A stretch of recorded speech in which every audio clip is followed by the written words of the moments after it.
we keep on going back to gambling here, and you do have your poker book as well. So kind of explain a little bit about that mentality of, I guess, taking that big picture, like if you're in this for the long haul, how a slot machine, acting like a slot machine might be in your best interest. Yeah, I think the big picture here, right, is that you have to be the house, right? The Hmm. house is the one that is setting the edge in this game, and we know because of the size and scale of the Vegas hotels how well they have rigged the game, and they rig it because people want to be entertained and they want to be seduced into thinking that they can have these big wins and win the lottery, right? But what happens to people that win the lottery? It's actually, sadly enough, what happens to like 60 to 80% of retired NFL and NBA athletes. Right. They go broke within 3 to 5 years, which is awful in its own right. But it comes down to not really having the skill to be able to manage money, yada, yada, yada. But the point is, right, you don't want to be in that category. You don't want to be in the markets like looking for these big wins as a way of making money long term. That's actually not really kind of the full picture, right? You want to be developing an edge in the market that is reliable and one that does not care about the ups and downs either in price action or in P&L, right? If you make $10,000 today, you did not earn 10 grand, just like a casino that took in $10,000 or so let's say paid out $10,000 in winnings in, on their slot machine floor. They didn't lose 10 grand. They made their 8%. Right. And so if you made 10 grand today, what was actually the amount that you earned? It's not 10 grand. So what we can do is start to kind of normalize, the extremes of what is happening kind of in your daily P&L to something that is more appropriate to your edge. And what that does is it actually helps you to become a bit more driven to be a well-functioning slot machine. Because what happens on casino floors, slot machine's broken, that thing is not getting turned back on until it's fixed. The casino is not going to take the risk of something really bad happening. But what do many traders do? Literally, they are actually gambling because they don't have kind of the internal mechanism for themselves to take themselves off the floor. Right? You need to be able to have that ability to kind of be your own coach in a sense. So defining that edge, leveraging that edge is a function of how well you can understand how to create it on a reliable basis. And then when it's not your day, which is going to happen, it's not your market, which is going to happen. It's not just pull yourself off the floor, pull yourself off the desk, because it's gambling at that point. Mm-hmm. Yeah, well, and going back to what you were talking about with the $10,000 analogy about like the outliers, right? Doesn't really matter if it's in the stock market or if you're at the casino or if you're playing the sports. If you have some kind of unusual event, you need to recognize that, right? And put that into your strategy to realize that this is not kind of a normal recurring type of event here. If this is kind of an outlier and more to a positive side in this case, you got to take some money off the table, lock in some of those gains, or know where how to kind of manage that and not expect that to happen all the time, right? Absolutely. Yeah, I mean, I was saying 10K even as like something that would be normal, right? I mean, I realize it's not normal for everybody that's listening, but the ability to, I mean, listen, when people have large outside events, my advice always, even if you make, a good amount of money, is to take at least one day off, right? To absorb it, right? I mean, when I've had either traders or poker players that have had some significantly big outlier events, right? They win a big poker tournament, they have, the best month ever by, some factor. You're not allowed to spend that money for some period of time. It's not yours, right? It's locked away. I'm not saying that you can't, put it into a, short-term savings account, right? Something that, but the point is you're not treating it as it's yours until you are able to kind of absorb the significance of it, right? What does it actually mean, right? Is it truly an outlier or no? Actually, it's reflective that my capacity here has really leveled up and I can, kind of treat this as a bit more normal, or no, it was true outlier. So then I'm actually taking a large chunk and putting it away and only taking a small chunk and putting it into my account balance, right? And then making that, a bit more normalized that way. Well, let's talk a little bit maybe about that concept of getting better, and I think that's what a lot of us strive to do. Even, I mean, I got to tell you, when I was watching Bill O'Neill and the portfolio managers in that 2000 market, and luckily I got to participate a little bit on the upside before things all went to hell in a handbasket. But the big thing was that they had made so much money in that run up, and they kept a lot of it, which was amazing. A lot of them were selling into these climax tops, but Bill insisted that they do a post analysis still to kind of say, hey, what could you have done better? And again, it's not to say that you didn't do a great job, guys. I think they had like a 1,400% return from like 98 to 2000 to 2003 or something. So they retained a whole bunch of it. So it kind of reminds me of this inchworm concept that you wrote in your book about how you want to kind of get to a point where you're increasing not only the gains that are potential for you, but what a lot of people don't recognize is, hey, also kind of getting those bad trades off. Can you kind of flesh out that inchworm concept of yours? Yeah, I'm glad you brought that up, because I think it's one of those concepts that both readers of the poker book and the trading book really it stands out to them, mostly because it's a little bit noteworthy. And for those that don't know about it, he is actually saying inchworm, like an actual caterpillar that looks like a worm. That's not a pattern. That's not a new chart pattern. And it might be a little squirrely for some of you who are like, how did we get to talking about insects? Right. But I just went to the zoo. It's just a follow up to that. Exactly. And of course, you're going to see an inchworm at a zoo, right? This little guy is going to get eaten by every insect eating animal there. So the inchworm, as you sort of see it moving here, in my mind, kind of describes perfectly what improvement looks like over time. And you see sort of this pattern where the back end is kind of anchored, and it allows the front end to kind of stretch forward, and then it anchors and then kind of inches forward from the back end. Now, if we look at this as like the front end is your A game, the middle is your B game, the back is your C game, right? You at your worst, or your worst trading decisions, not necessarily your worst outcomes, right? We're going to be more kind of qualitative, skill-based oriented here, process oriented. So C game is your worst performance. If that does not get better, right, you end up in a scenario where that front end actually is going to be limited. Your upside gets capped. And so it's so easy for traders, for poker players, for professionals to want to, kind of focus on their strengths, to focus on the good parts of their skill set, but the descriptions you're describing about, processes that Bill put in place to really unearth and expose the ways in which we could be better is really essential to moving that back end forward. Because when you do that, you then create the conditions for that front end to take another step forward from the front. And, especially for the perfectionists out there, those with high expectations, I'm sure nobody in this room is of that category.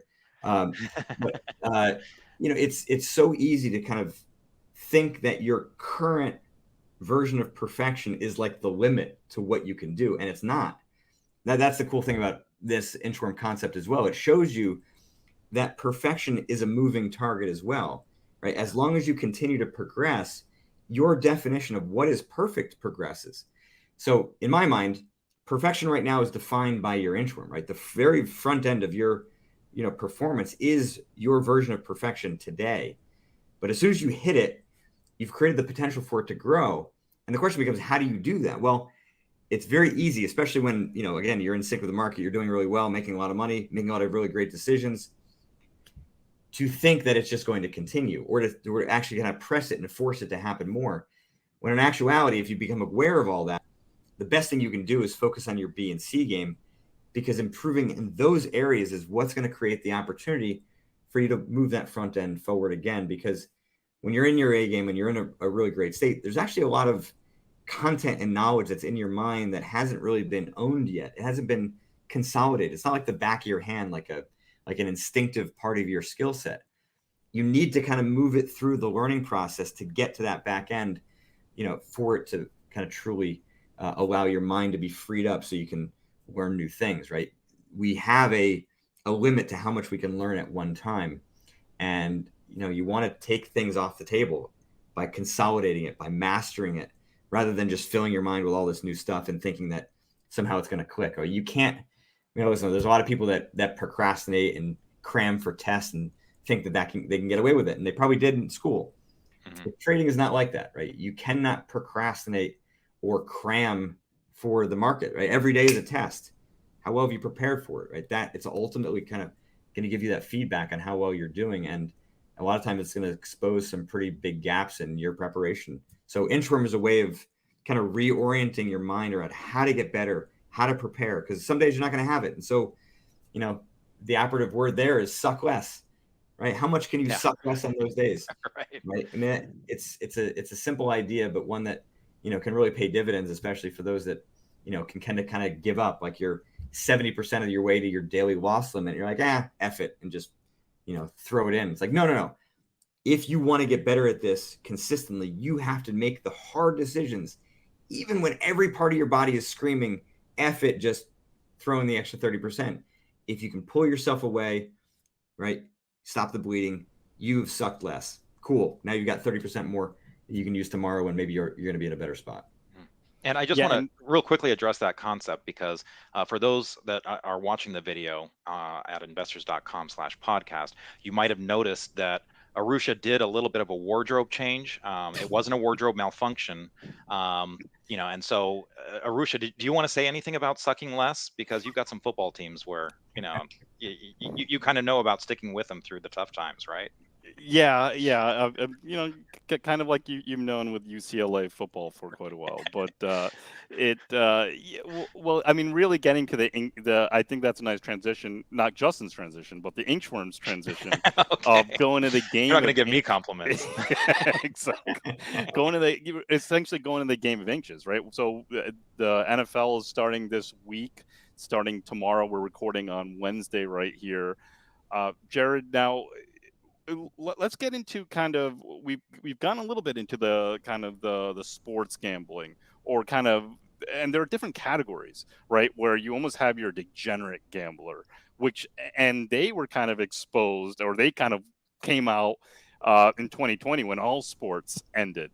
And so they had to find other things to bet. And then you have kind of your professional sports bettors who they really study the game, kind of like horse racing or even the stock market or whatever, where it's not necessarily gambling, they're managing their risk. Going into kind of those different categories from the sports side.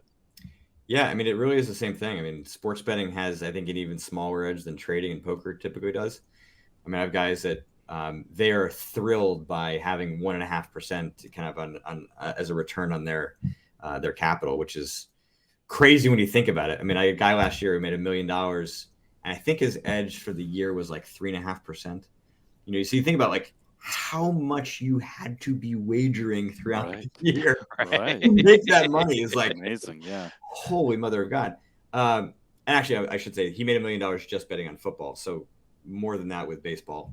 And a few others, but yeah, I mean, but it's a profession to him, right? Clearly, it's a profession to him. And I've got another guy who's down in Australia, they call it punting, right? So he's a horse punter down in Australia. Massive modeling, has a whole team of people around him. It's just wild. I mean, but they take it as seriously as traders do, as well, maybe not poker players, because poker players tend to be a bit more on the degenerate side, but that's anybody who is, I mean, like I've got PGA Tour players I'm working with. I mean, my God, I mean, one guy, he has me, he has a manager, he's got a nutritionist and a trainer and a putting coach and a swing coach and an agent. We get together in a room. It's like, wow, your payroll's deep, but he does not care about money. He cares about winning, and he cares about winning at the highest level. And so every little edge that you can find is essential. So yeah, the real sports bettors, the real traders, the real poker players, the real golfers, we're all doing the exact same thing. It's like finding those edges. And in my mind, right, from a mental standpoint, it's like, that's what I'm weaponized to do also, is like find those little opportunities where, thinking a little bit differently, reacting a little bit differently is going to make a difference in some key moments. Now, what about 2020, where all of a sudden when all sports ended, people were betting on anything they could bet? Talk a little bit about that. So I had an interesting experience. I mean, for a lot of people, March 2020 was pretty painful. For me, it was like a deluge like of either new clients or old clients coming out of the woodworks. In poker, there was more opportunities than they could even capture. I mean, obviously it was all online, but these online sites created so many big tournament series, and whenever there's a tournament series, cash games are massive. I mean, burnout just became like the immediate big question mark. How could I capture all this info? And then, of course, some new traders, kind of came into the woodworks, but like we saw the massive influx of new traders in the market. And so in my mind, like I saw poker was where everybody went, or the markets was where everybody went, because there was no sports. And so then the real degenerates went to like marble racing. They went to like, like a Seinfeldian, Kramer, like betting on which flight was going to, be delayed. I mean, it was whatever they could bet. It had to go somewhere. And then, we get stimulus checks in the US and thrown into the I've got to crypto do something market. with this. Yeah, it's like it was a burning holes in people's pockets. So, yeah, I mean, there's ways of doing it right, and there's ways of just doing it. And there was a lot of people who were throwing money around in a lot of different places. Well, and it kind of goes to what you were talking about before about people who don't know how to handle money, right? All of a sudden they had these checks coming in, they didn't know what to do, so they started betting on marbles. Yeah, or Bitcoin, and whatever they could throw, whatever made sense in the moment. There was no rhyme or reason, no rationale, no strategy, no system. Obviously, how would you have a system? Right. It's like, so yeah. I mean, and when I say the degenerates, gamblers, like they're all walks of life. I mean, I said I know many people who I will remain nameless, who are very successful in business and will throw money around in lots of places, right? Who are the private game, the poker players playing private games against? They're the millionaires and billionaires, and they don't care about the money, but yet they want the action, they want the challenge. And so, yeah, when everything shuts down, money's going somewhere and people are going to create excitement. And that's not a bad thing. I'm not going to say it shouldn't exist, or, we should kind of be limiting people's ability to have fun. The question is like what you want, right? And if you want to make money, then, having fun shouldn't be at the top of the list of what you're trying to do. Mm-hmm. So now to kind of wrap this all up, and again, kind of getting back to this whole concept of, surviving, because that is a huge part of it. I mean, just being able to survive long enough is the way that some people have built their fortunes, right? They've just been at it for long enough. They've gotten better. They've maybe had some good runs that have really kind of had those life-changing moments. They haven't completely squandered things when they've had a couple things go against them. They've had their risk management in place. So again, this is a very different market from when you were on last in January of this year. It's come down considerably. There was already some of the stocks that were down considerably went down even further. So now that people have kind of been introduced to this side of the market, what's the next step for people that are making that decision? Maybe they started in 2020, but they've made the decision, no, I want to stick with this. I want to continue to do this, and I want to get better. What's kind of like the overarching best way to do it? I mean, I think Interim kind of helps us out here, right? So the people that you were talking about really sucked less a lot throughout their career, right? That survival is really that their back end level of decisions never took them out of the game. It allowed them to continue to survive and ultimately then thrive when, the getting was good. So I think for the people that have started early, 2020, and are now trying to pivot, if there was some significant pain points, maybe not in that year, but in 2021 or even, in parts of this year, it can be easy to kind of let those failures and let those losses really loom and kind of create like a dark cloud hanging over you. But what they're going to do is they're going to kind of anchor the back end of that inchworm where it is. It's going to literally hold you back from progressing, right? There's a difference between, learning from your failures and having them ultimately pay you back. There's a client I talked about in the book who, I forget the exact number, but it was definitely like north of a couple $100,000, that he sold a position that he had a very big conviction on, and it ended up, he made some money, but he didn't make the life-changing money that really he could have at that point. Fast forward to 3 or 4 years, we kind of worked through that, because that was kind of part of what he was kind of coming to me to work on, was the regret and the pain from that. At the end of our kind of work, he got to the point where he was like, I would pay 200 grand to have that experience and the knowledge that I've gained since, right? Mm-hmm. Somebody who was willing to kind of do the work for that 4 years period to like actually get good at this. Mm-hmm. So look, it's a hard choice to make. We're going to talk a bit more about the NFL here, but so many traders think that they can just plop down, money in an account and think that they can play in the NFL. That's the equivalent of what's happening. Right.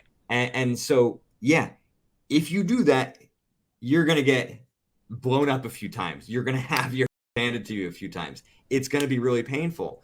The question is, do you take those pain points as points of learning, points of growth, points of opportunity, or do they like kind of really, stick with you? And I think to kind of massage through that scar tissue, it requires just actually like looking at those failures, looking at like, why am I still holding on to this? What did I learn from it? How can it turn into something of value? If you can do that, right, you have an opportunity to actually kind of free that scar tissue and allow that inchworm to kind of start moving again. And then you're going to be better for it, right? I mean, that's what you guys have talked about, right? Been in this game for a long time. You've seen all the different ups and downs, and as a result of that, you're knowledgeable and not emotionally attached. And that's a big key to being successful long term. So if you're going to make the choice to keep going in this game, it's not about like forgetting the past. It's really about learning from it and freeing your emotions up from it, because otherwise you're just going to get stuck and then you're kind of damned to repeat it. Yeah. I mean, well, we often talk about that as the tuition, right? the tuition of Wall Street, right? Where you make those mistakes, and if you can learn from it, it's tuition that becomes well worth it. I'm sorry, go ahead, Arusha. No, and I mean, there's so many parallels with the way we invest there with the inchworm, where you're incrementally moving in to the market, you incrementally move out, you incrementally build into larger positions, and all of a sudden the market starts working, and you have some decent positions. It's not like you just jump in with a large position. So you're slowly inching in, and the same way you're with your larger with your portfolio, your equity curve. The goal is to just slowly grow it, to incrementally increase it, and inch it higher, and not give too much back when you're out of sync. So there's so many parallels with the inchworm there.